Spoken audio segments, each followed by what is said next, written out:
تو استغفار اور توبہ اس کا کثرت کیا جائے، کم سے کم 3 مرتبہ 2 رکعت توبہ پڑھ لیں،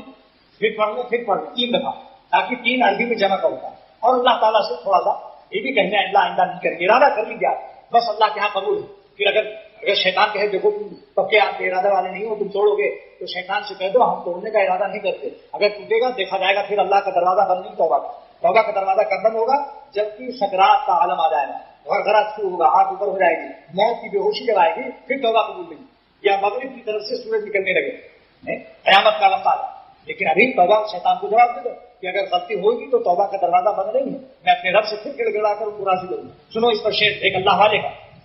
پوری میری تقریر اس شعر کے اندر موجود ہے۔ نہ چت کر سکے نفس کے پہلوا کو تو یوں ہاتھ پاؤں ڈھیلے نہ ڈالے، نہ چت کر سکے نفس کے پہلوا کو تو یوں ہاتھ پاؤں ڈھیلے نہ ڈالے، ارے اس سے کشتی تو ہے عمر بھر کی، ارے اس سے کشتی تو ہے عمر بھر کی، ارے کبھی وہ دبا لے کبھی تو دبا لے، اور تو دبا لے بعد میں کیا، یعنی آخر میں اللہ اس کو جتا دے گا انشاءاللہ۔ جو ساری عمر نفس سے لڑتا رہتا ہے اللہ تعالیٰ بعد آخر میں اس کو غالب فرما دے گا، جتا دیں گے اس کو، مرنے سے پہلے انشاءاللہ اس کو خاتمہ نصیب ہوگا۔ اور دوسرا شعر سن لو، بعض لوگ کہتے ہیں ہمارے تو ساتھ لاکھوں دفعہ ارادہ کیا مگر کیا کریں، مگر کرتے ہیں، ان سے ان کے لیے بھی ہے کہ جو ناکام ہوتا رہے عمر بھر بھی، بہرحال کوشش تو عاشق نہ چھوڑے، جو ناکام ہوتا رہے عمر بھر بھی، بہرحال کوشش تو عاشق نہ چھوڑے، یہ رشتہ محبت کا قائم ہی رکھے، جو 100 بار ٹوٹے تو 100 بار ٹوٹے، یعنی بندے کو اپنے اللہ سے محبت کو قائم رکھنا چاہیے، 100 دفعے ٹوٹے تو 100 بار، یعنی گناہ کو نہ چھوڑا اور اللہ نے کو چھوڑ دیا، یعنی بعض شیطان کہتا ہے بھائی تیرے بس کا نہیں، روزہ نماز داڑھی واڑی نماز جیسے تھا ویسے ہو جا، بالکل تیرے بس کا اللہ کا راستہ نہیں۔ شیطان کو جواب دو کہ واہ میں گناہ تو نہ چھوڑوں، اللہ کو چھوڑوں، اپنے رب کو چھوڑوں۔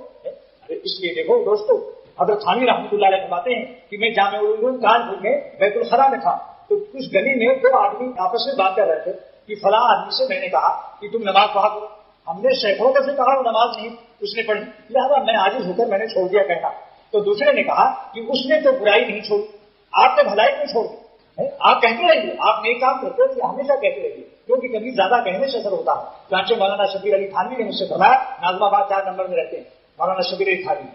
مولانا شبیر علی نے کہا کہ ایک شخص کو میں نے سگریٹ سے منع کیا، 100 دفعے منع کیا نہیں چھوڑا، جب 1 سے 1 دفعے ہوا تو چھوڑ دیا۔ اللہ کیا لکھا ہوا تعداد 1 سے 1 پر اس پر اثر ہوتا ہے، کہتے رہو بھلائی کے لیے۔ لہٰذا دیکھو دوستو، حضرت حکیم میں فرماتے ہیں کہ اس شخص نے کہا برائی کو اس نے نہیں چھوڑا، آپ نے بھلائی کی چھوڑ، تو شیطان کا بہت بڑا حملہ، کہتا نہیں یہ تمہارے بس کی بات نہیں، جو کچھ بھی نہیں، گناہ چھوڑنا تو بس میں نہ آیا ہے، اور ہم اللہ کو چھوڑیں بھائی، ہم ٹھیک ہے گناہ ہوتا ہے ہوتے نہیں ان کو چھوڑیں گے، اگر نیکوں کا وہ خدا ہے تو نگاروں کو بھی نہ پوچھے سوا نیک کاروں کے گھر کو کہاں جائے بندہ کو نگاہ تیرا، لیکن گناہ چھوڑنے کے لیے مشورہ تو کرو، والدین روحانی سے مشورہ تو کرو، ڈاکٹروں سے مشورہ کرو، سگریٹ چھوڑنے کی دوائیں نہیں آج کل، چوری چھوڑنے کی دوائیں نہیں، جھوٹ بولنے کی بھی دوا ہے ہومیوپیتھک، کسی ڈاکٹر سے مشورہ کرو اور ادھر روحانی والدین سے مشورہ کرو۔ تو استغفار اور توبہ کے لیے یہ جو عرض کیا ہے کہ ارادہ ہونا چاہیے آئندہ نہ کرنے کا، اور استغفار کی معنی کیا ہے؟ پچھلے خطاؤں کی معافی کہ اللہ معاف کر دیں گے، جو کچھ ہو چکا آئندہ آپ کو ناراض نہیں کریں گے، یہ حقیقت ہے توبہ۔